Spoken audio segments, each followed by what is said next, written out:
ناظرین کہتے ہیں کہ ایک نوجوان جس کو اپنے علم، طاقت اور اس کے ساتھ ساتھ عقل کے اوپر بہت زیادہ فخر تھا اور ناز تھا، اور ایک دن جب اس کی ماں نے کوئی بات کہی تو اس نے ان کی رائے کو کمتر سمجھا اور اپنی رائے کو بہتر سمجھا اور ان کی بات ماننے سے انکار کر دیا۔ تو ان کی یہ سرکشی دیکھ کر اس نوجوان کی والدہ بہت زیادہ رنجیدہ ہوئیں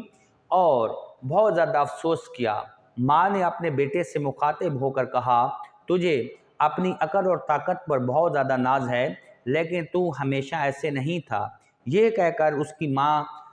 دوسرے کمرے میں گئی اور وہاں سے وہ ایک پنگھوڑا اٹھا کے لے آئی اور اس نوجوان کے سامنے رکھ دیا اور کہا کہ اے نوجوان، تو اپنے اس پنگھوڑے کو دیکھ، جب تو پیدا ہوا تھا تو بے بس تھا،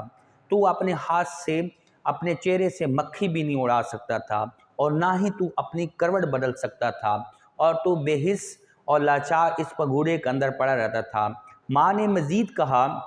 کہ بیٹے، کہ اس بات کو کبھی نہ بھول کہ موت نے ایک دن آپ کی اس طاقت اور غرور اور گھمنڈ کو ختم کر دینا ہے اور سارے کا سارا ختم ہو جانا ہے، اور موت نے ایک دن آپ کی زندگی کے چراغ گل کر دینے ہیں، اور تو ایک دفعہ پھر جو ہے بے بس اور لاچار ہو جائے گا، اور تیرا حال اسی طرح ہوگا کہ قبر میں پڑا ہوا ایک مردہ جو کہ جس کے جسم کو مکوڑے اور کیڑے کھا جاتے ہیں اور وہ اپنی مرضی سے ان کو جسم کے ساتھ کچھ بھی نہیں کر پاتا۔ تجھے جو آج طاقت اور مرتبہ ہوا ہے، ملا ہے، یہ اللہ تعالیٰ کی طرف سے خصوصی عطا کردہ نعمت ہے، اور اس کا تو شکر ادا کر، نہ کہ تو اپنے والدین کے ساتھ جھگڑا کر، اپنے والدین کو اپنی طاقت اور اپنے علم کے بارے میں زیادہ بتا۔ تو ناظرین کہتے ہیں کہ انسان اس دنیا میں بالکل بے چار اور بے بس پیدا ہوا،